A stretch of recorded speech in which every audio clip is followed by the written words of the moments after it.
Cat in the Rain by Ernest Hemingway. There were only two Americans stopping at the hotel. They did not know any of the people they passed on the stairs on their way to and from their room. The room was on the second floor, facing the sea. It also faced the public garden and the war monument. There were big palms and green benches in the public garden. In the good weather there was always an artist with his easel. Artists liked the way the palms grew and the bright colors of the hotels facing the gardens and the sea.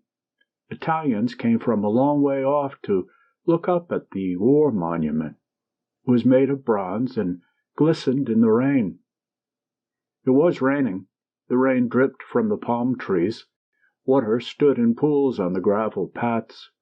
The sea broke in a long line in the rain and slipped back down the beach to come up and break again in a long line in the rain. The motor cars were gone from the square by the war monument.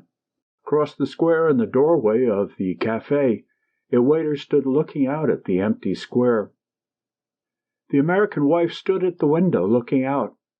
Outside, right under their window, a cat was crouched under one of the dripping green tables. The cat was trying to make herself so compact that she would not be dripped on. "I'm going down and get that kitty," the American wife said. "I'll do it," her husband offered from the bed. "No, I'll get it.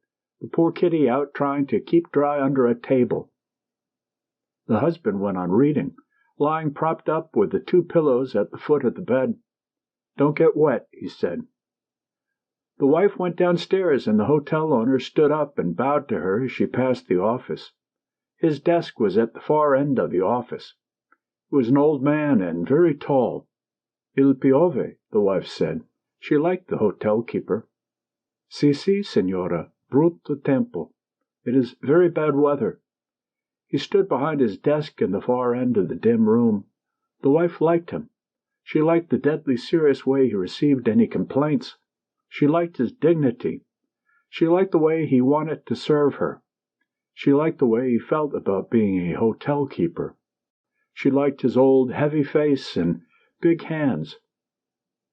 Liking him, she opened the door and looked out.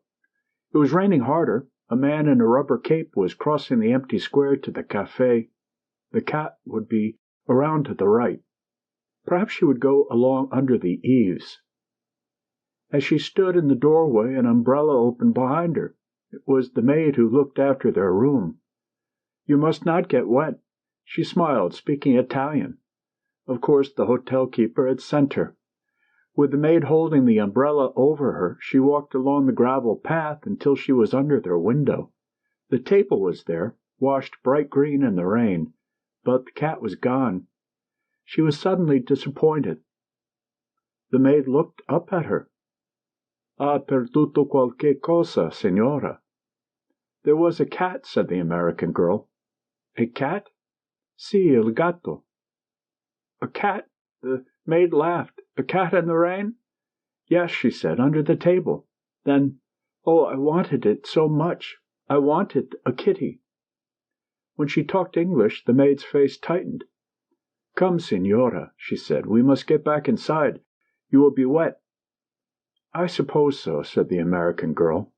They went back along the gravel path and passed in the door. The maid stayed outside to close the umbrella. As the American girl passed the office, the padrone bowed from his desk. Something felt very small and tight inside the girl. The padrone made her feel very small and at the same time really important.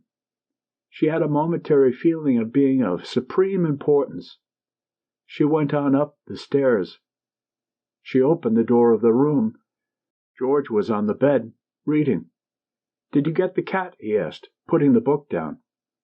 "It was gone." "Wonder where it went to," he said, resting his eyes from reading. She sat down on the bed. "I wanted it so much," she said. "I don't know why I wanted it so much. I wanted that poor kitty. It isn't any fun to be a poor kitty out in the rain." George was reading again. She went over and sat in front of the mirror of the dressing-table, looking at herself with the hand-glass. She studied her profile, first one side and then the other. Then she studied the back of her head and neck. "Don't you think it would be a good idea if I let my hair grow out?" she asked, looking at her profile again. George looked up and saw the back of her neck, clipped close like a boy's. "I like it the way it is." "I'm so tired of it," she said. "I get so tired of looking like a boy." George shifted his position in the bed. He hadn't looked away from her since she started to speak. "You look pretty darn nice," he said. She laid the mirror down on the dresser and went over to the window and looked out. It was getting dark. "I want to pull my hair back tight and smooth and make a big knot at the back that I can feel," she said. "I want to have a kitty to sit on my lap and purr when I stroke her." "Yeah?" George said from the bed. "And I want to eat at a table with my own silver, and I want candles, and I want it to be spring, and I want to brush my hair out in front of a mirror, and I want a kitty, and I want some new clothes."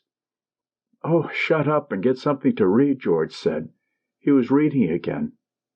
His wife was looking out of the window. It was quite dark now and still raining in the palm trees. "Anyway, I want a cat," she said. "I want a cat. I want a cat now. If I can't have long hair or any fun, I can have a cat." George was not listening. He was reading his book. His wife looked out of the window where the light had come on in the square. Someone knocked at the door.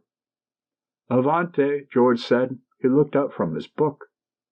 In the doorway stood the maid. She held a big tortoiseshell cat pressed tight against her and swung down against her body. "Excuse me," she said. "The padrone asked me to bring this for the signora." End of Cat in the Rain.